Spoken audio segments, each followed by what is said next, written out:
아멘으로 화답합니다. 할렐루야. 따라하시겠습니다. 약속의 비전을 품으라. 약속의 비전을 품으라는 제목으로 말씀 전합니다. 인간에게 가능한 것이 있고 불가능한 것이 있습니다. 서서 걷는 것은 가능한 것입니다. 아기는 서서 걷는 것이 불가능합니다. 그러나 세월이 지나면 저절로 시도하고 걷게 됩니다. 특별한 경우가 아니면 대부분 모든 이는 뛰는 것도 가능합니다. 그러나 불가능한 것이 있습니다. 하늘을 나는 것은 불가능합니다. 인간에게 날개가 없기 때문입니다. 따라서 높은 벼랑이나 건물에서 추락하면 죽어버립니다. 인간이 본능적으로 수영하는 것도 원래 불가능합니다. 물에 빠지면 누구나 살지 못하고 죽게 되어 있습니다. 대신 인간은 훈련을 통해 불가능을 가능케 합니다. 헤엄치는 법을 익힌 후에야 물에서 헤엄쳐 살아날 수 있습니다. 담임 목사는 5살 때 물에 빠져 99% 죽었었습니다. 그러나 구조를 받아 생명을 건졌습니다. 그 후에도 20년 동안 여건과 기회가 안 돼 수영을 못 배웠습니다. 어떻게 보면 어리석게 수영 안 배우고 20년을 살아온 것입니다. 그러다 25살 때 수영을 배웠습니다.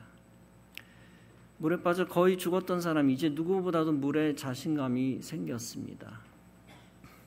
50m 이상 숨을 안 쉬고 전진합니다. 물속에서 30m 이상 잠영으로 전진합니다. 수직으로 아래로 10m 가까이 내려갑니다. 수면 위에서는 수천 미터 쉬지 않고 전진합니다. 그러나 사람들이 물에 가까이 가는 모습을 보면 저는 두렵습니다. 그 모습을 보면 남들보다 더 두려워합니다. 제가 어렸을 때 사고당한 것에 대한 트라우마 때문입니다. 지난주에는 우리 학생들이 바다에 들어갔습니다. 다음 주에는 우리 청년들이 바다에 들어갑니다. 바다에 들어갈 때마다 저는 전원에게 구명조끼 착용을 명령하고 단체 사진을 찍어 보내라 합니다. 인간은 제 아무리 수영을 잘해도 물 위에서 아마 5시간 이상 버티지는 못할 것 같습니다. 그것이 인간의 한계 상황이 아닐까 상상을 해봅니다. 기력이 다해 물에 빠질 수 있고 체온 저하로 물에 빠질 수 있습니다. 그러나 구명조끼를 차고 있으면 24시간 그 이상도 물에 떠 있을 수 있습니다. 체온만 저하되지 않고 굶어 죽지만 않으면 며칠 동안도 물에 떠 있을 수 있지요. 구명조끼로.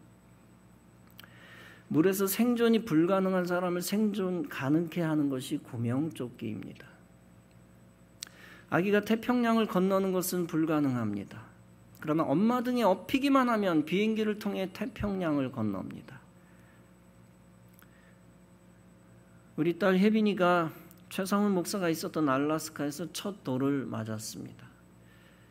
따라서 우리 딸에게 단기 체류 중, 여행 중 돌잔치란 것은 없었습니다. 둘째 아이도 첫째 아이를 따라 돌잔치를 안 했습니다. 1살짜리 아이를 자동차 카시트에 올려 놓았습니다. 그렇게 하니까 미국 대륙 종단 횡단이 가능했습니다. 아이에게 있어서. 아이에게 불가능한 것이 부모에게 이끌리면 가능한 것이 됩니다. 본문은 예수님이 잠시 선장이 되어주신 사건입니다. 이 사건을 통해 본문이 보여주는 것이 있습니다. 그것은 예수님이 선장이 되실 때 놀라운 기적이 일어난다는 것입니다.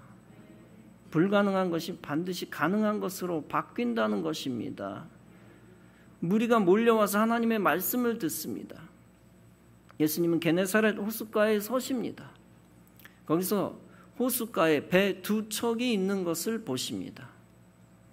어부들은 배에서 나와서 그물을 씻습니다. 예수께서 한 배에 오르시는데 그 배는 시몬의 배입니다. 시몬은 베드로의 원래 이름입니다. 예수님이 청하신 것이 있습니다. 육지에서 배를 조금 떼어라. 그렇게 명령하시면서 배에 앉으시고 배에서 무리를 가르치십니다. 예수님이 선상에서의 말씀을 마치시고 시몬에게 말씀하십니다. 깊은 데로 가서 그물을 내려 고기를 잡으라. 시몬이 대답하여 말합니다. 선생님, 우리들이 밤이 새도록 수고하였으되 잡은 것이 없습니다. 그러나 말씀에 의지하여 내가 그물을 내리겠습니다. 그렇게 말씀에 순종하니 어떤 일이 벌어집니까? 고기를 잡은 것이 심이 많아 그물이 찢어질 지경이 되었습니다. 이렇게 되자 다른 배에 있는 동무들에게 손짓하여 와서 도와달라 합니다.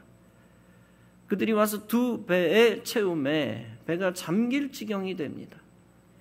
그들이 처음에 아무리 고기를 잡으려 해도 잡을 수가 없었습니다. 경험 많은 어부들이었지만 그 순간에는 불가능했다라는 겁니다. 그러나 예수님이 베드로의 배 위에 오르심으로 달라졌습니다. 불가능했던 고기잡이가 가능해졌습니다. 그뿐 아니라 상상을 초월하는 많은 고기가 잡히게 되었습니다. 한마디로 인간의 경험으로 불가능한 기적이 일어난 것입니다. 고기잡이가 불가능했던 배에 예수님이 오르신 후 역사가 바뀐 것입니다. 예수님이 베드로와 어부들의 선장이 되어주심으로 기적이 일어난 것입니다. 베드로는 예수님이 배에 오르기 전까지 절망했습니다. 쉽게 말해 사업은 망쳤고 자신이 가진 기술을 의심했을 것입니다. 빈손으로 공허한 마음에 우울증이 쌓이고 자존심도 상했을 것입니다. 그저 죽지 못해 살기 위해 다시 그물을 주섬주섬 정리하고 있었습니다. 이때 예수님이 나타나셨고 놀랍게 베드로의 배에 오르신 것입니다. 배에 오르신 예수님이 베드로에게 내린 명령이 무엇이었습니까? 배를 육지에서 떼고 깊은 데 가서 그물을 던지라는 명령입니다. 그런데 이 명령은 단순한 터무니없는 명령이 아닙니다. 제자로 삼으시기 위해 택한 베드로에게 비전을 주신 것입니다. 첫째는 어마어마한 물고기들에 대한 비전을 주신 것입니다. 둘째는 수많은 사람들, 즉 영혼들에 대한 비전을 주신 것입니다. 아마 첫 번째 비전은 어렴풋이 베드로가 머릿속에 그렸을 것입니다. 깊은 데 그물을 내리라는 말을 듣고 베드로는 상상할 수 있었습니다. 거기에 물고기들이 많이 있지 않겠느냐라는 상상입니다. 베드로가 비전을 품지 않았다면 베드로는 불순종했을 것입니다. 아니, 내가 이 일에 있어서는 전문가인데 누구에게 갑질하는 거야? 비전이 아예 없었다면 불순종하고 영원히 어부로 종쳤을 것입니다. 그것도 물고기 낚지 못하는 거의 직업 잃은 실업자같이 되었을 것입니다. 그러나 베드로는 약속의 비전을 조금이나마 품고 순종했습니다. 순종한 대로 역사가 일어났고 약속의 비전을 눈앞에서 보았습니다. 비전 실현을 목도했습니다. 근본적으로는 하나님이 베드로를 택하셨기 때문입니다. 하나님이 그에게 즉각적으로 순종하는 믿음을 선물로 주셨기 때문입니다. 베드로는 그 선물로 받은 믿음 가지고 믿음으로 순종했습니다. 그로 인하여 어마어마한 물고기라는 삶의 선물까지 받았습니다. 두 번째 비전은 본문 아래에 나옵니다. 예수님이 시몬 즉 베드로에게 말씀하십니다. 무서워 말라. 이제후로는 네가 사람을 취하리라. 그 말씀을 듣자마자 그들이 배들을 육지에 댑니다. 그리고 모든 것을 버려두고 예수님을 따릅니다. 여러분, 어떻게 베드로와 동료들이 즉각 예수님을 따랐을까요? 그들이 영혼 구원에 대한 비전을 받았기 때문입니다. 근본적으로 예수님이 그들을 제자로 택하셨기 때문입니다. 이렇게 택함 받은 자의 특권은 예수님이 주신 비전을 소유하는 것입니다. 그 약속의 비전을 믿음으로 품는 것입니다. 먼 훗날 실제 베드로는 엄청난 영혼 구원의 어부가 됩니다. 하루 3,000명을 전도하는 놀라운 사역을 수행합니다. 사도행전 2장에서 베드로가 이스라엘 사람들에게 말합니다. 너희가 회개하여 각각 예수 그리스도의 이름으로 세례를 받고 죄 사함을 받으라. 그리하면 성령을 선물로 받으리라. 이 약속은 너희와 너희 자녀와 모든 먼데 사람 곧 주 우리 하나님이 얼마든지 부르시는 자들에게 하신 것이라. 곧 베드로가 여러 말로 확증하며 권하며 말합니다. 너희가 이 패역한 세대에서 구원을 받으라. 그 말을 들은 사람들이 세례를 받습니다. 이때 성경은 말씀합니다. 이날에 신도의 수가 3,000이나 더하더라. 어마어마한 영혼 구원에 대한 약속의 비전이 이루어진 것입니다. 더 나아가 그 약속의 비전은 이스라엘 사람들에게 전달됩니다. 성령을 선물로 받으라는 비전입니다. 그 비전도 함께 이루어진 것입니다. 이처럼 성경의 역사는 약속의 비전을 품는 역사입니다. 그리고 그 약속의 비전대로 이루어지는 역사입니다. 우리는 사과씨 속에 들어있는 사과나무를 미리 봅니다. 실제 하나님은 사과씨 속에 사과나무라는 형상을 심어 놓으셨습니다. 그 형상을 믿는 자는 사과씨를 땅에 심어 자라나는 사과나무를 봅니다. 사과씨 속의 사과나무 형상은 하나님의 약속입니다. 이처럼 하나님이 택한 자에게 주신 비전은 하나님의 약속입니다. 반드시 그 비전대로 성취될 것이며 약속대로 성취될 것입니다. 택함 받은 자는 무엇을 해야 합니까? 사명이 있음을 알고 하나님 주신 비전을 믿음으로 품어야 합니다.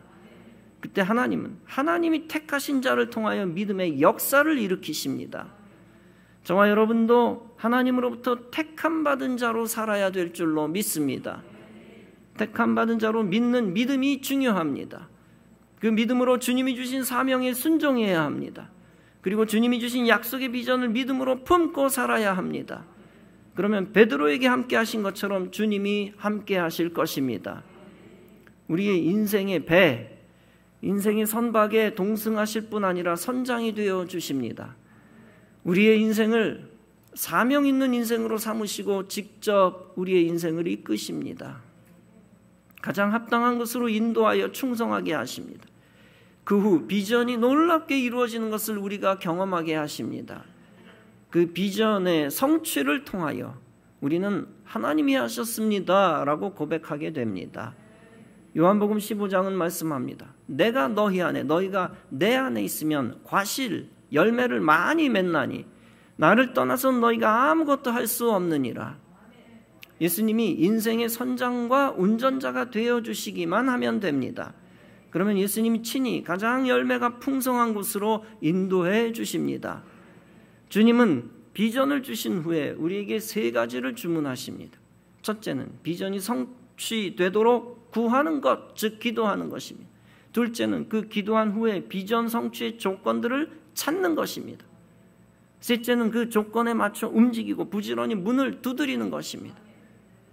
비전의 열매가 있는 창고의 문을 두드리는 것입니다. 따라서 예수님은 마태복음 7장에서 말씀합니다.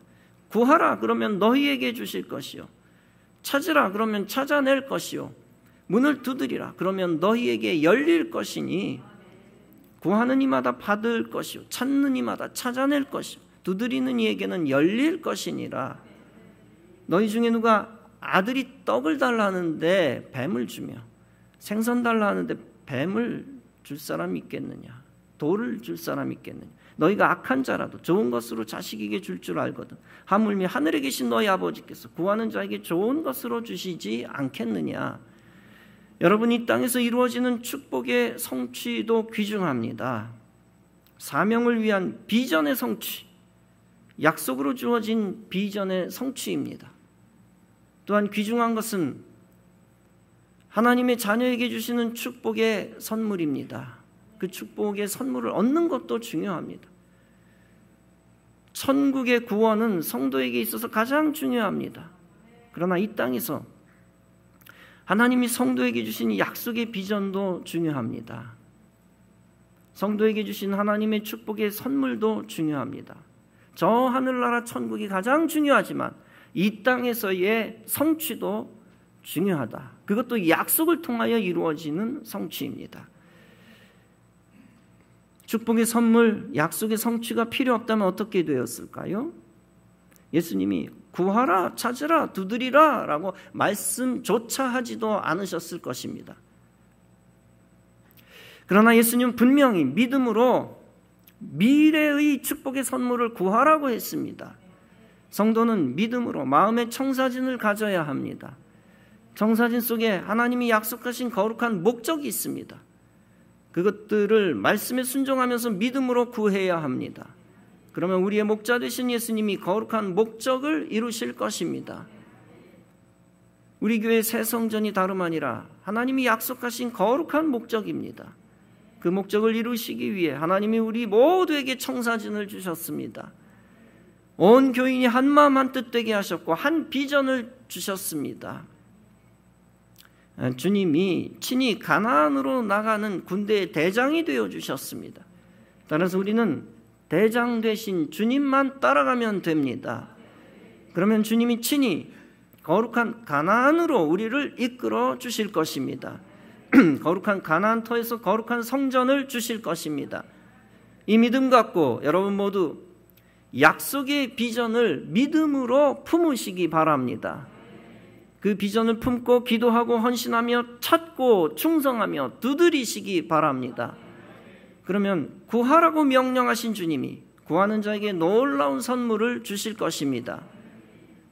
인간의 정욕에 따른 욕심은 과도한 망상에 빠지게 합니다. 그러나 믿음의 분량에 따라 합당하게 비전을 품으면 주님이 기뻐하십니다. 망상은 주님이 기뻐하시지 않는 것이지만 비전은 주님이 기뻐하시는 것입니다. 부정적인 불신앙적인 신자를 주님이 기뻐하시지 않습니다. 원망하거나 약속의 비전을 우습게 보는 신자를 하나님이 사용하시지 않습니다. 반대로 긍정적인 믿음의 사람을 주님이 기뻐하십니다. 약속의 비전을 소중히 여기며 충성하는 자를 하나님이 가까이 두십니다. 하나님이 가까이 두시는 사람을 베드로처럼 사용하십니다. 여러분은 버려지는 인생이 아니라 반드시 함께 쓰임받는 성도가 되시기 바랍니다. 기독교인의 믿음은 결코 추상적이거나 뜬구름 잡는 것이 아닙니다. 그것은 실제적이며 우리의 눈앞에 드러날 것을 위한 청사진입니다. 따라서 히브리서 11장은 말씀합니다. 믿음은 바라는 것들의 실상이요 보이지 않는 것들의 증거니라. 믿음이 없이는 하나님을 기쁘게 할 수 없나니 하나님께 나아가는 자는 반드시 그가 계신 것과 또한 그가 자기를 찾는 자들에게 상 주시는 이심을 믿어야 할지니라. 이 말씀이 무슨 뜻입니까? 하나님이 약속의 비전을 허락해 주신다는 것입니다. 그런데 그것을 믿지 않으면 하나님이 기뻐하시지 않는다는 것입니다. 반대로 약속의 비전이 성취될 것을 믿는 자를 하나님이 기뻐하신다는 것입니다. 동시에 거룩한 목적이 이루어지도록 기도하고 찾는 자 되라는 것입니다. 그러면 반드시 하나님이 기도하고 찾는 대로 상 주신다는 것입니다.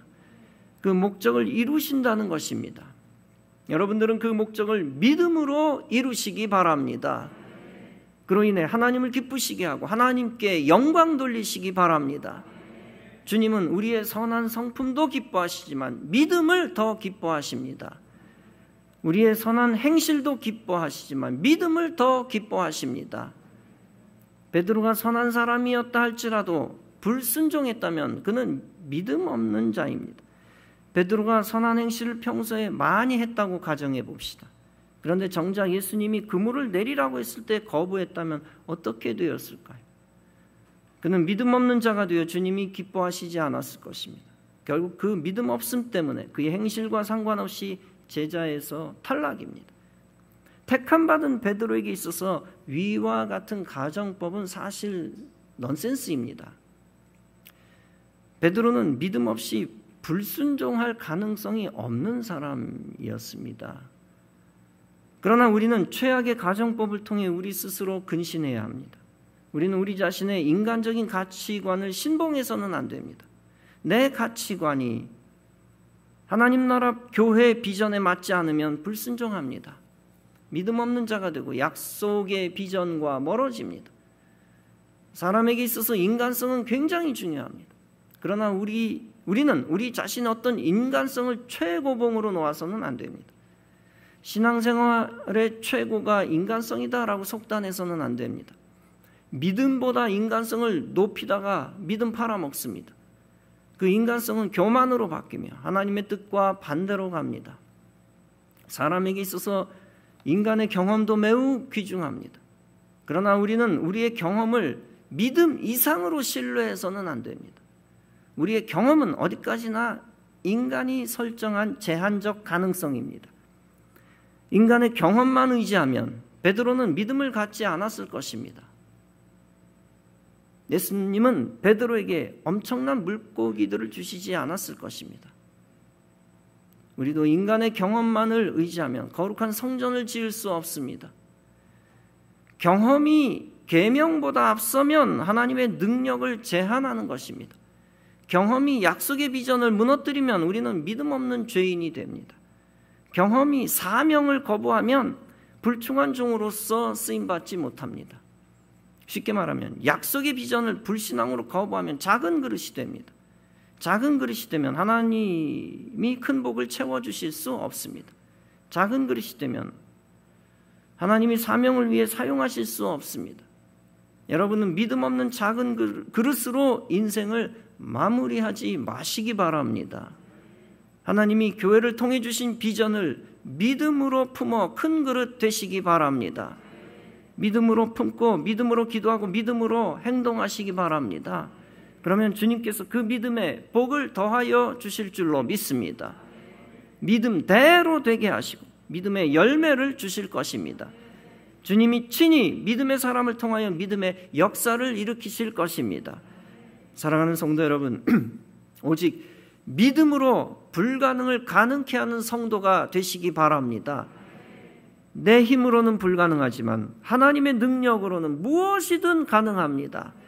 내 지식과 지혜와 경험으로는 불가능하지만 하나님의 약속으로는 무엇이든 가능합니다.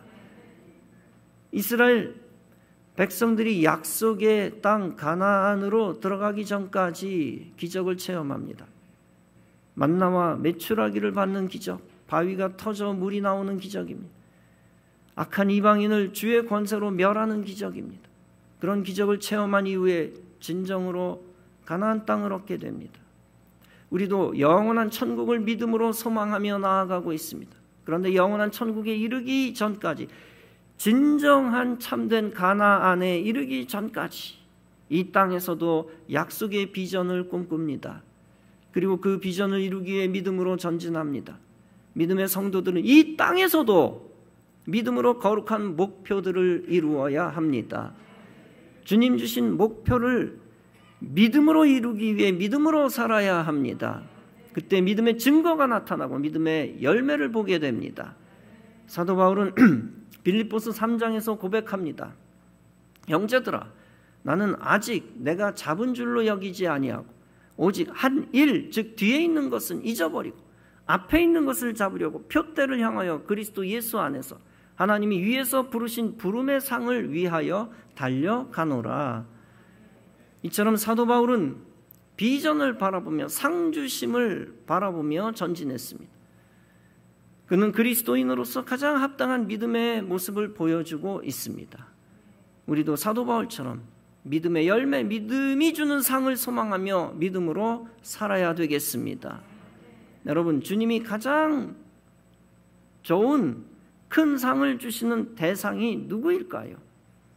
다름 아니라 주님 주신 거룩한 목표를 향하여 믿음으로 달려가는 자입니다. 지금 주님을 인생의 주인으로 모시고 믿음으로 주님께 순종하시기 바랍니다. 주님이 주신 약속의 비전을 붙들고 오직 믿음으로 사시기 바랍니다. 믿음의 생각, 믿음의 마음, 믿음의 고백, 믿음의 행동을 통하여 믿는 자의 증거를 드러내시기 바랍니다. 그 믿음의 증거로 믿음의 역사와 기적을 만들며 하나님의 귀한 뜻을 이루고 믿음으로 복을 받으며 살아가는 성도 여러분 다 되어지시기를 주님의 이름으로 축원합니다. 기도하시겠습니다.